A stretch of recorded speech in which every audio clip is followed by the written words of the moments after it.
On June 18, 2025, the quiet of Iran's mountains was shattered, not by an earthquake but by the thunder of US bombs striking deep underground. The United States had just launched a massive attack on Iran's most protected nuclear sites. This was no minor skirmish. It was a high-stakes gamble that the world had long feared. Years of tense diplomacy had failed to prevent this moment. Now the risk of a wider Middle East war is real. The attack has pushed US-Iran tensions into a dangerous new phase. The White House called the strikes a necessary defense to stop Iran from acquiring nuclear weapons. Iran called it an act of war and promised a crushing response. The world is scrambling to prevent a full-scale conflict, but the path to peace is narrow.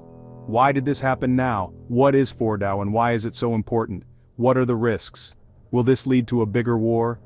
We'll break down the facts and history behind this crisis. This is not just a regional conflict, it's a global crisis. Understanding it is crucial for everyone, from world leaders to ordinary people. The decisions made now will shape the future for millions. The news has left the world with urgent questions. We'll answer them with clear facts and credible sources. This is a story of power, suspicion, and nuclear technology. The world holds its breath as the next chapter unfolds. In the pre-dawn darkness, US B-2 stealth bombers flew thousands of miles to Iran. Their main target, the Fordow Fuel Enrichment Plant, buried deep inside a mountain. Using bunker-buster bombs, the US aimed to cripple Iran's nuclear program at its core. Other sites, including Natanz and Arak, were also hit in a coordinated strike. The Pentagon declared the operation a success, citing significant damage. Iran's state media claimed their defenses intercepted some missiles, but the truth remains unclear. This operation involved months of planning and the US military's most advanced technology. The use of the GBU-57 massive ordnance penetrator showed the US was determined to reach even the deepest bunkers. After the bombs fell, the world waited for Iran's response. Confusion and conflicting reports filled the immediate aftermath.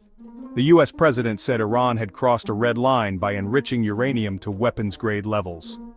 Iran's leaders condemned the attack and vowed revenge. The strikes lasted hours, but their consequences are only beginning. Fordow isn't just another nuclear site, it's a symbol of Iran's defiance and a source of deep suspicion for the US and Israel. Built under a mountain near Qom, Fordow was designed to survive airstrikes, its main job enriching uranium, the key ingredient for both nuclear power and bombs. Thousands of centrifuges spin here, and international inspectors found Iran enriching uranium far beyond civilian needs. Fordow's existence was a secret until 2009, fueling distrust. Why hide a peaceful facility so deep underground? For the US and Israel, the answer was clear.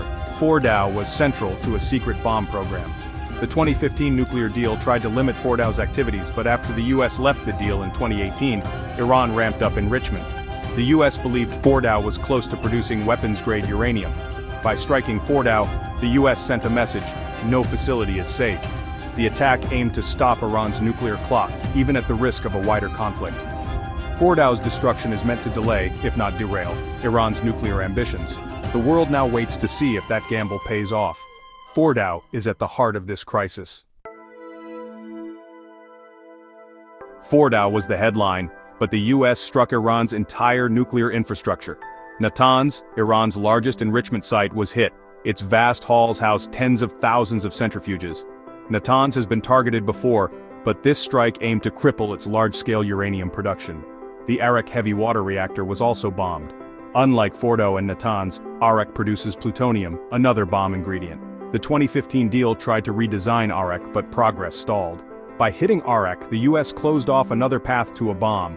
The strikes targeted not just uranium but also plutonium production. Smaller sites, command centers, missile defenses were likely hit too. The message: this was not a warning shot but a comprehensive attempt to dismantle Iran's nuclear program. The US wanted to set Iran back years, not months. The world is left to calculate the risks of such a sweeping attack. Iran's nuclear ambitions have been dealt a major blow, but the fallout is just beginning. Why now? The trigger was new intelligence. Iran had enriched uranium to 90% purity, bomb grade. For the US and Israel, this crossed the ultimate red line. The White House argued it had no choice. Waiting risked a nuclear-armed Iran. International inspectors had been warning of limited access and rising enrichment. Political pressure in Washington demanded action, with critics saying diplomacy had failed. Iran's support for regional militias and attacks on shipping added to the urgency. U.S. leaders believed the window to act was closing as Iran's defenses improved. The decision was a gamble strike now to stop a bomb or risk a wider war. The world is now watching to see if that gamble pays off. The stakes could not be higher. This crisis didn't start overnight. It's the result of decades of mistrust. The 1979 Iranian Revolution ended U.S.-Iran relations, and the hostage crisis left deep scars. The nuclear standoff began in the early 2000s, when Iran's secret sites were revealed. Sanctions and threats followed, with Israel warning it would act if needed. The 2015 nuclear deal offered hope, limiting Iran's program in exchange for sanctions relief. But in 2018 the U.S. withdrew, reimposing harsh sanctions. Iran responded by breaking the deal's limits and ramping up enrichment. Each side escalated, fueling a cycle of provocation and retaliation. Diplomacy gave way to confrontation. The current attack is the latest and most dangerous turn in this long conflict. Every move has brought us closer to the brink. The world is now facing the consequences of years of failed diplomacy. The path to peace has never been narrower. The U.S. attack has unleashed dangerous ripples worldwide. The biggest risk military escalation. Iran's allies, like Hezbollah and the Houthis, could strike U.S. bases, Israel, or disrupt global shipping. A regional war would be catastrophic, drawing in other powers and threatening millions. The global economy is at risk too. The Strait of Hormuz, a vital oil route, could be closed, sending energy prices soaring. Higher oil prices mean higher costs for everyone, risking a global recession. Bombing nuclear sites also brings environmental dangers. Radioactive materials could contaminate air, water, and farmland. The health and environmental fallout could last generations. The attack has also damaged international law and diplomacy. The U.S. acted without UN approval, angering allies and rivals alike. Trust in global institutions is shaken, making future negotiations harder. The world is less stable, and the path to a diplomatic solution is now even steeper. The consequences of this attack will be felt far beyond Iran. The world's reaction has been swift and divided. European allies France, Germany, the UK condemned the attack and called for restraint, fearing a wider war. Israel praised the US, calling the strike necessary. Saudi Arabia and the UAE blamed Iran but urged caution. Russia and China strongly condemned the US, calling it a violation of international law. The UN Secretary-General pleaded for de-escalation, warning the world cannot afford another war. The International Atomic Energy Agency voiced concern for its inspectors and the risk of environmental disaster. The world is split. Some see the US action as necessary, others as reckless. Deep divisions among world powers make a unified response nearly impossible. The crisis has made diplomacy harder than ever. The challenge now is to prevent the situation from spiraling out of control. The world stands at a dangerous crossroads.